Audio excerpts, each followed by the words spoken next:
Você já percebeu como as coisas que você não pode ter parecem mais valiosas? O emprego que te rejeitou? A pessoa que não responde? O item de edição limitada que esgotou?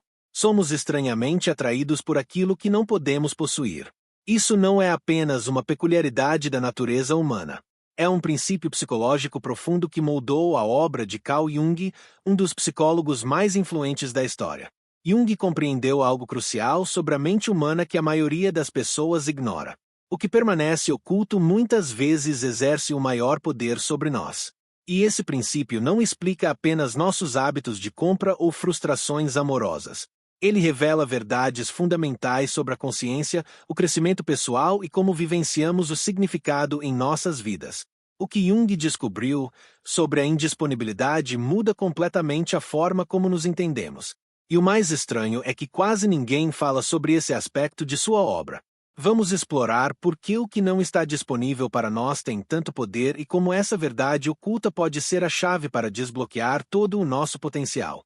A psicologia do que não podemos ter. Pense na última vez em que você realmente desejou algo que não podia ter. Talvez tenha sido um relacionamento, uma oportunidade de carreira ou até mesmo um produto esgotado. Lembra daquele desejo intenso. Não é aleatório. Está enraizado em nossa psicologia. Jung observou que os humanos naturalmente atribuem maior valor ao que é escasso ou inatingível. Mas ele foi mais a fundo do que a maioria na compreensão do porquê. Quando algo permanece fora do nosso alcance, cria-se uma tensão psicológica, uma lacuna entre onde estamos e o que queremos. Essa tensão não é apenas desconfortável, é energizante. Ela força nossas mentes a se envolverem mais plenamente com o que buscamos. Jung escreveu em seus diários pessoais sobre observar crianças brincando. Ele percebeu que eles rapidamente se cansavam de brinquedos totalmente acessíveis, mas continuavam fascinados por aqueles que continham algum mistério ou desafio. O brinquedo parcialmente escondido, a caixa de quebra-cabeça que não abria facilmente. Tudo isso cativava sua atenção por horas. Essa observação o levou a um insight profundo. A própria consciência é ativada por aquilo que não consegue apreender plenamente. Pense nisso. Quando tudo está completamente disponível e compreendido, sua mente entra no piloto automático. Mas introduza algo parcialmente oculto ou indisponível e, de repente, sua mente desperta. Sua atenção se concentra. Sua curiosidade se acende. Não se trata apenas de psicologia do consumidor ou truques de marketing. Jung via isso como um princípio fundamental do funcionamento da consciência. Nossas mentes evoluíram para buscar, para resolver, para perseguir, não para possuir e para se satisfazer. A sombra da indisponibilidade.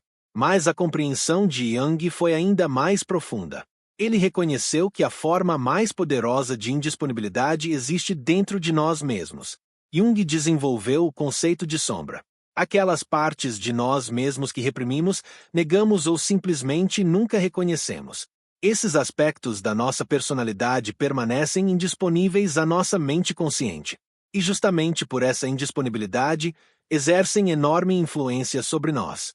Os traços e impulsos que nos recusamos a reconhecer não desaparecem. Eles se escondem, moldando nosso comportamento de maneiras que não reconhecemos. A raiva que negamos pode emergir como agressão passiva. A vulnerabilidade que escondemos pode se manifestar como crítica aos outros. O que é inacessível à nossa consciência não perde poder, mas o ganha. É por isso que Jung insistia que confrontar nossa sombra, tornando o inacessível disponível, é essencial para o crescimento psicológico. Mas aqui está o paradoxo. Quando integramos esses aspectos ocultos, eles se transformam. Eles não exercem mais o mesmo poder magnético sobre nós. Jung escreveu: até que você torne o inconsciente consciente, ele direcionará sua vida e você o chamará de destino. Este pode ser o seu insight mais profundo sobre a indisponibilidade. O que permanece oculto nos controla. O que trazemos à luz, podemos finalmente compreender e integrar. O inconsciente coletivo, a indisponibilidade máxima. A teoria de Jung estendeu-se além da psicologia individual para o que ele chamou de inconsciente coletivo, um reservatório compartilhado de experiências e padrões arquetípicos herdados de nossos ancestrais. Esse vasto domínio permanece em grande parte inacessível à nossa consciência cotidiana. No entanto, Jung acreditava que ele molda nossos sonhos, nossos mitos, nossas experiências religiosas e nossas intuições mais profundas. O inconsciente coletivo representa a forma máxima de indisponibilidade. Um reino psicológico que podemos vislumbrar, mas nunca possuímos ou compreendemos plenamente. E fiel ao princípio da indisponibilidade, ele exerce enorme influência precisamente porque permanece parcialmente oculto. Jung passou décadas documentando como esses padrões arquetípicos emergem em diferentes culturas e ao longo da história. Ele descobriu que, quando as pessoas se deparavam com símbolos ou narrativas que as conectavam a essa dimensão coletiva, frequentemente vivenciavam profundo significado e transformação. O poder dos símbolos religiosos, por exemplo, não advém de sua coerência lógica, mas de sua capacidade de nos conectar com algo que transcende nossa consciência individual. Algo inacessível à compreensão comum, mas acessível através de símbolos e rituais. Anima e animus, aspectos de gênero indisponíveis.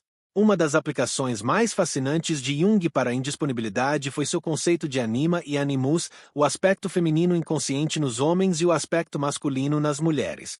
Jung observou que esses elementos contrasexuais da nossa psique frequentemente permanecem indisponíveis à nossa identidade consciente. Um homem pode reprimir suas qualidades mais protetoras e emocionalmente sensíveis, o isma, enquanto uma mulher pode se distanciar de seus aspectos assertivos e lógicos, seu animus. Como essas qualidades permanecem indisponíveis, não integradas à nossa personalidade consciente, elas exercem um poder tremendo sobre nossos relacionamentos e escolhas de vida. O homem inconscientemente busca sua própria identidade em relacionamentos com mulheres, muitas vezes projetando suas próprias qualidades femininas não reconhecidas em suas parceiras. A mulher, da mesma forma, projeta seu ânimo nos homens. Essas projeções criam relacionamentos carregados de fascínio e conflito. Somos atraídos por pessoas que incorporam nossas próprias qualidades indisponíveis. No entanto, essa atração muitas vezes leva à decepção quando descobrimos que essas pessoas não são, de fato, portadoras perfeitas de nossas projeções. Jung via a integração desses elementos contrasexuais como essencial para a totalidade psicológica. Ao tornar disponível o indisponível, ao reconhecer e desenvolver esses aspectos reprimidos de nós mesmos, nos tornamos mais completos e menos propensos a projeções prejudiciais nos relacionamentos. Sincronicidade, coincidências significativas. Talvez o conceito mais misterioso de Jung fosse a sincronicidade.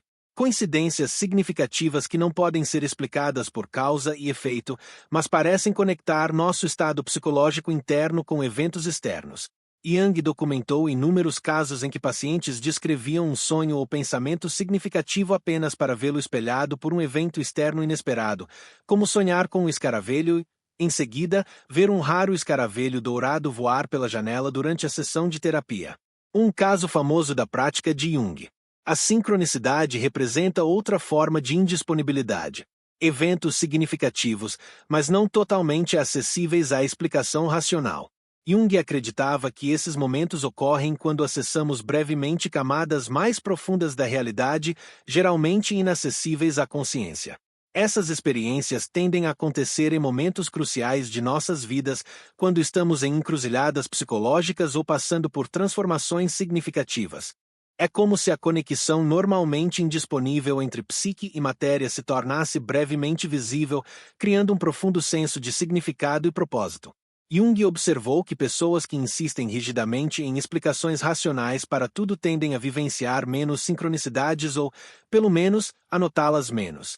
Sua postura psicológica os torna indisponíveis a essa dimensão da experiência. Aqueles que permanecem abertos ao mistério frequentemente relatam mais incidentes semelhantes.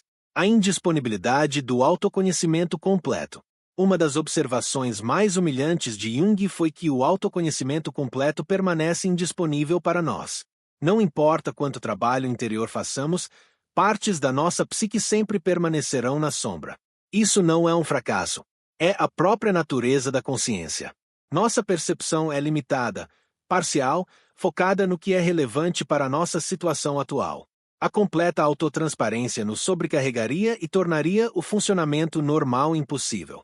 Jung escreveu que o eu não é apenas o centro, mas também toda a circunferência que abrange tanto o consciente quanto o inconsciente.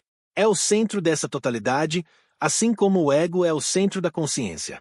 Em outras palavras, nossa plena individualidade sempre excede o que podemos apreender conscientemente. Essa indisponibilidade de autoconhecimento completo não é algo a ser superado. É algo a ser respeitado. Ela nos mantém humildes e curiosos sobre nós mesmos. Evita a inflação que acompanha a ideia de que já descobrimos tudo. Jung acreditava que reconhecer essa limitação, na verdade, nos abre para uma sabedoria maior.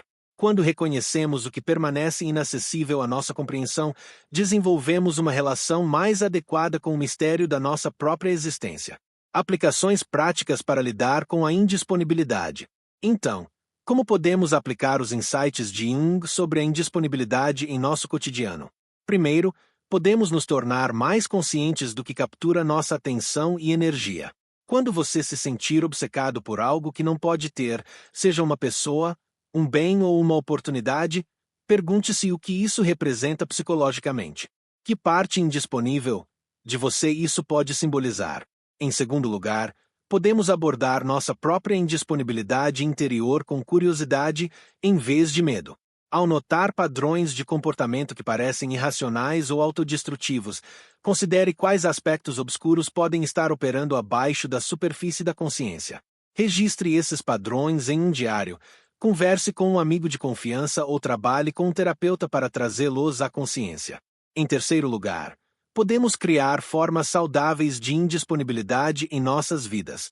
Assim como o espaço em branco em uma pintura dá significado às áreas pintadas, períodos de retraimento, reflexão e silêncio criam espaço para que um significado mais profundo emerja.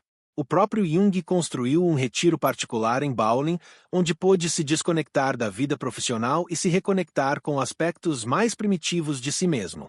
Finalmente, podemos desenvolver uma relação mais sofisticada com o próprio desejo. Em vez de tentar satisfazer imediatamente todos os desejos, podemos nos sentar com a energia do querer, observando como ela ativa nossa consciência e criatividade. Às vezes, a busca é mais valiosa do que a posse. O paradoxo da integração. É aqui que os insights de Jung se tornam verdadeiramente fascinantes. Quando integramos com sucesso aspectos de nós mesmos antes indisponíveis, quando tornamos o inconsciente consciente, algo inesperado acontece. Esses elementos perdem seu poder avassalador sobre nós. Mas elas não desaparecem. Em vez disso, transformam-se de compulsões em escolhas, de impulsos inconscientes em capacidades conscientes. A raiva que antes irrompia incontrolavelmente se transforma em assertividade que podemos escolher expressar apropriadamente. A vulnerabilidade que antes escondíamos se torna uma força que podemos compartilhar intencionalmente. Jung chamou esse processo de individuação. Tornar-se mais plenamente quem somos, integrando os aspectos antes indisponíveis da nossa personalidade. Mas aqui está o paradoxo. A integração completa permanece indisponível para nós. Sempre haverá mais para descobrir, mais para integrar, e isso não é um fracasso. É o que mantém a vida dinâmica e significativa. Jung escreveu em seus últimos anos: o significado da minha existência é que a vida me dirigiu uma pergunta. Ou, inversamente, eu mesmo sou uma pergunta dirigida ao mundo e devo comunicar minha resposta. Pois, caso contrário, dependo da resposta do mundo. Esta pergunta, quem sou eu realmente, nunca pode ser totalmente respondida porque o eu está sempre parcialmente indisponível à consciência. E essa indisponibilidade não é algo a ser superado. É a fonte do mistério e do significado contínuos da vida. Além de Jung, aplicações modernas. Os insights de Jung sobre a indisponibilidade influenciaram campos que vão muito além da psicologia. Especialistas em marketing sabem que edições limitadas e ofertas exclusivas desencadeiam nossa resposta à indisponibilidade. As plataformas de mídia social incorporam reforços intermitentes em seus sistemas de notificação. Saber que o que ocasionalmente não está disponível prende nossa atenção melhor do que o que está constantemente presente. Nos relacionamentos, os terapeutas agora reconhecem como a dança da distância da busca frequentemente reflete nossa relação complexa com a disponibilidade. Quando alguém se torna totalmente disponível para nós, nosso interesse às vezes diminui. Não porque sejamos superficiais, mas porque a tensão psicológica que energizava a conexão se dissipa. Até mesmo as tradições espirituais há muito compreenderam o poder da indisponibilidade. Os místicos falam da nuvem do desconhecimento e da noite escura da alma, períodos em que a experiência espiritual direta se torna indisponível, forçando uma entrega e transformação mais profundas. A genialidade de Jung foi conectar essas diversas manifestações a um princípio psicológico fundamental. A própria consciência é ativada e energizada por aquilo que não consegue possuir ou compreender plenamente. O paradoxo final. Para concluir, consideremos um paradoxo final sobre a indisponibilidade. Falar sobre isso a transforma. Ao chamar a atenção para como a indisponibilidade atua em nossas vidas, já alteramos nossa relação com ela. O que era inconsciente começa a se tornar consciente. Você poderá notar nos próximos dias como a indisponibilidade atua em seus desejos, seus relacionamentos e sua vida interior. Você poderá se pegar cativado por aquilo que não consegue alcançar ou compreender. E naquele momento de reconhecimento, algo muda. Você não está mais completamente sob o feitiço. Isso não significa que o poder da indisponibilidade desapareça da sua vida. Em vez disso, ele deixa de ser uma força oculta que o controla e se transforma em uma dinâmica com a qual você pode trabalhar conscientemente. E talvez esse seja o insight mais valioso que Jung nos oferece. Não que possamos superar o poder do que permanece indisponível, mas que, ao reconhecê-lo, entramos em uma relação mais consciente com o mistério da nossa própria existência. Quais aspectos de si mesmo permanecem inacessíveis à sua percepção consciente? O que pode acontecer se você se voltar para essas dimensões desconhecidas em vez de se afastar delas? A jornada para tornar o inconsciente consciente nunca termina. E é exatamente isso que faz valer a pena.